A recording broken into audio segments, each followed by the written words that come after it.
সঠিক সময়ে কি আপনারা আজকে এই আপনাদের আপম কামাল সাহেবের লাশ কোন সময় পাবেন বা কোনো নির্ধারিত কোনো সময় আছে কি?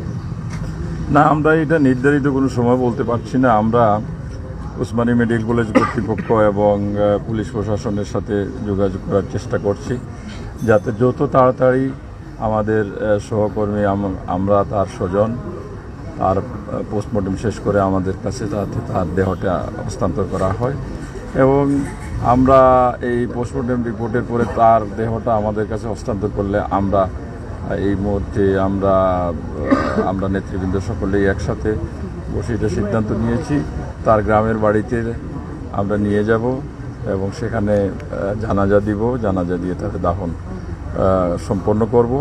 সেই সাথে আজকের দিনে আমাদের অনেকগুলো কর্মসূচি ছিল, যেই কর্মসূচিগুলো আমাদের সমাবেশকে কেন্দ্র করে এবং 7ই নভেম্বর সংহতি দিবস, বিপ্লব সংহতি দিবস উপলক্ষে সেই কর্মসূচিগুলো আমরা স্থগিত রেখেছি।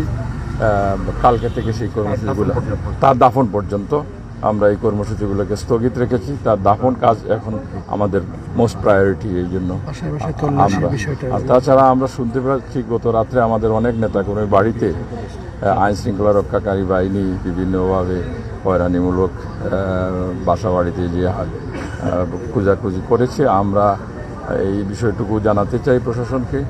আমরা আমাদের স্বজনকে হারিয়েছি, তাকে যারা হত্যা করেছে হত্যাকারীদেরকে অবিলম্বে গ্রেফতার করুন।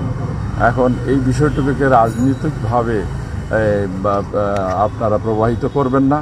আমরা চাই সত্যিকার অর্থে যারা এই হত্যার সাথে জড়িত তাদেরকে গ্রেফতার করতে, কিন্তু এগুলো না করে যদি রাজনৈতিকভাবে বাংলা জাতীয়তাবাদী দল এবং তার অঙ্গ সহযোগী সংগঠনের নেতৃবৃন্দকে এইভাবে হয়রানিমূলক বাসাবাড়িতে আপনারা যান, সেটা আমরা নিন্দা জানাই। প্রশাসনের দৃষ্টি আকর্ষণ করছি যাতে এইগুলা বন্ধ করা হয়।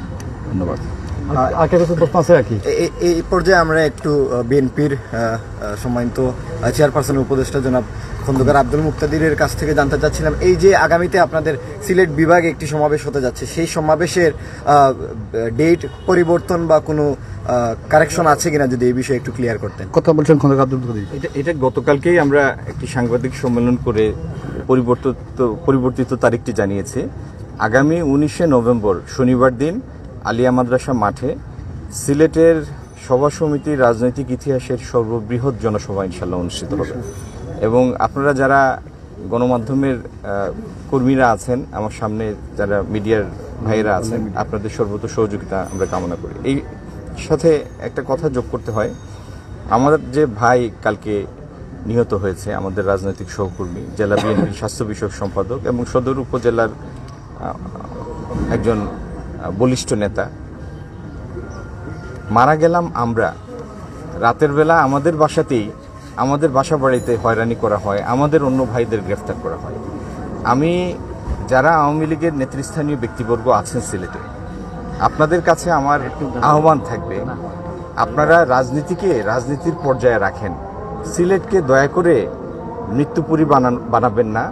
এটি বাংলাদেশের অনেক জায়গায় আমরা দেখেছি, বিভিন্ন হানাহানি সংঘাতে মৃত্যুর অববাহিকা তৈরি হয়েছে। আমরা চাই না সিলেট শান্তির জায়গা, সিলেট শাহজালাল শাহপুরান সাহেবের স্মৃতিধন্য সিলেট, এই সিলেট এই জাতীয় হানাহানি সংঘাত হত্যায় কলুষিত হোক।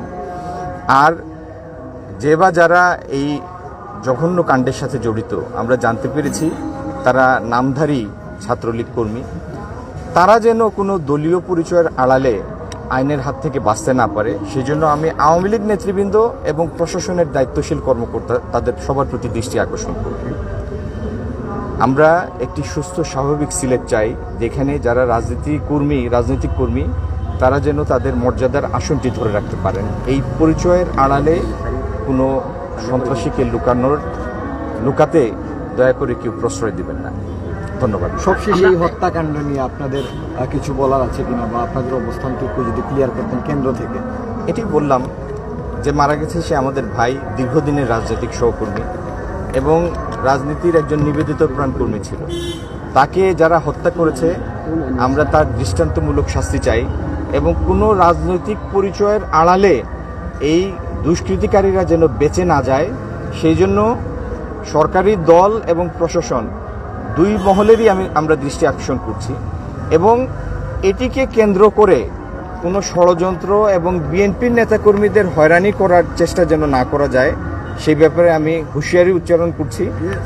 আর যদি এটির যথাযথ বিহিত ব্যবস্থা, আইনানুগ শাস্তির ব্যবস্থা করা না হয়, আমরা তো হাত পা গুটিয়ে বসে থাকবো না। ইনশাল্লাহ সেটির জন্য প্রয়োজন হলে আমরা বৃহত্তর কর্মসূচিতে যাব। সর্বশেষ প্রশ্ন, সর্বশেষ আমি আপনাদের কাছে যখন লাশ পৌঁছে যাবে তখন আপনারা প্রথম জানাজা নামাজ কোথায় সম্পূর্ণ করবেন? এখনো লাশের পোস্টমর্টেম সম্পন্ন হয়নি।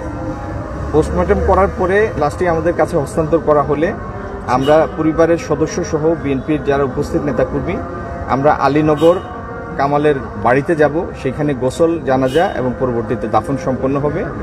জানাজা নির্ধারিত সময় বাদ মাগরিব।